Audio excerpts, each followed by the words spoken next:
دوستو ایک بات اس تعلق سے کہ آج عظمت قرآن کا جلسہ ہے. ہمارے اسکولوں میں، کالجوں میں، یونیورسٹیوں میں، بینکوں میں،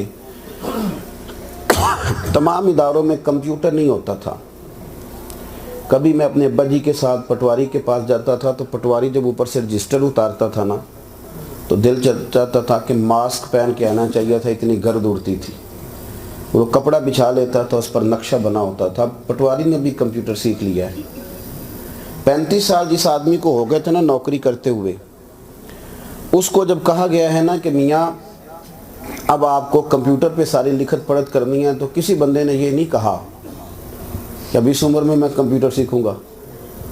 انہوں نے کہا جناب چونکہ نوکری ہے، 70,000 روپیہ ملتا ہے مہینے کا، سب نے کمپیوٹر سیکھا ہے، سب نے چلانا سیکھا ہے.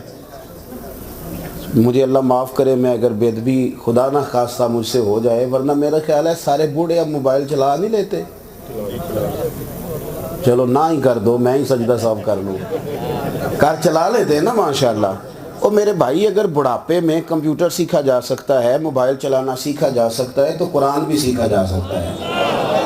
یہ غلط ہماری فکر ہے کہ میری زبان موٹی ہو گئی. رب تو فرماتا ہے تو سیکھ تو صحیح، میں تیرے لیے آسان کر دوں گا.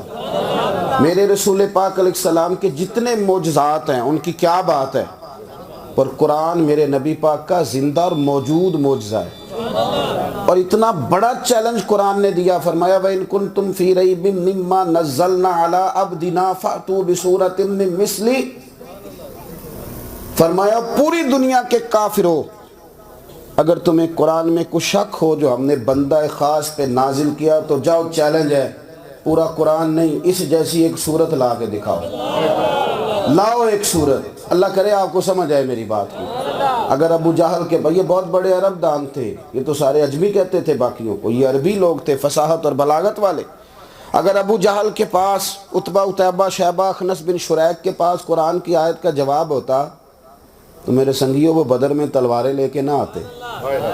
ان کے پاس جواب. مسلمہ کذاب بڑا جھوٹا تھا، اس کے سامنے بھی کسی نے کہا کہ قرآن تو کہتا ہے کہ جواب لے کے، اور یہ بھی بڑا دعویٰ وَدْعُوا شُهَدَاءَكُم مِّن دُونِ اللَّهِ، اللہ اور اللہ والوں کو چھوڑ کے جتنے تمہارے حمایتی ہیں سارے اکٹھے کر لو. یعنی ایک بندے کی ڈیوٹی نہیں. اللہ کرے آپ کو سمجھ آئے. یہ وہ چیلنج ہے. اسی لیے تو سازش کر کے ہمیں قرآن سے دور کیا گیا ہے کہ قرآن اگر یہ پڑھ لیں گے، یہ سیکھ لیں گے، تو پھر کوئی کافر ان کے سامنے کھڑے ہونے کی طاقت نہیں رکھتا. سارے کٹھے ہو جاؤ ان تم صادقین، اگر تم سچے. اور آگے کہا فَإِن لَمْ تَفْعَلُوا، اگر نہ لا سکے، وَلَن تَفْعَلُوا، اور تم لا سکتے بھی نہیں، تم اس کی مثل لا سکتے. مسلمہ کذاب کے سامنے نا کسی نے یہ آیت پڑھی، اس کو کہا کہ یہ چیلنج ہے قرآن پاک کا، تو معاذ اللہ تو اگر نبی ہے تو بھی کوئی آیت مقابلے کے دکھا. تو اس نے بڑے مہینے لگائے بیچارے نے. قرآن مجید کہتا ہے نا القاریہ ملکاریہ وما ادراک ملکاریہ، کھڑکھڑانے والی. کیا ہے کھڑکھڑانے والی؟ تمہیں کیا خبر وہ کہنے لگا مہینے کے بعد اپنے چیلوں کو کہنے لگا لو میں بھی مقابلہ قرآن مجید کا معاذ اللہ تیار کر لایا ہوں. انہوں نے کہا سناؤ. کہنے لگا الفیل ملفیل وما ادراک ملفیل، ہاتھی کیا ہے ہاتھی تمہیں؟ انہوں نے کہا بادشاہ بندے والی گل کر، سانو سارے نو پتہ ہے ہاتھی کی ہوندا ہے.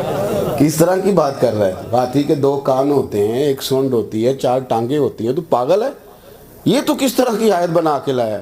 وہ کہنے لگا میں نے آگے کیا چلنا ہے، تم نے پہلی قبول کوئی نہیں کی. میرے عزیز قرآن، تکلیف کی بات یہ ہے، اذیت کی بات یہ ہے کہ قرآن شریف یاد آتا ہے کل والے دن، 10ویں والے دن، چیلم والے دن. تو تیرے بیٹے کا ولیمہ تھا، پھر تجھے قرآن پاک کیوں نہیں یاد آیا؟ جب تیرے بیٹے کا، اور ناراض نہ ہونا، چونکہ اب شاہ صاحب بڑے مفکر قسم کے آدمی، انہوں نے کام ہی بڑا شاندار کیا. کوئی شخصیت پرستی کا مزاج ہی نہیں بننے دیا. پہلے عظمت قرآن، پھر محبت اہل بیت. عنوان ہی بڑا. میری بات کو سمجھو.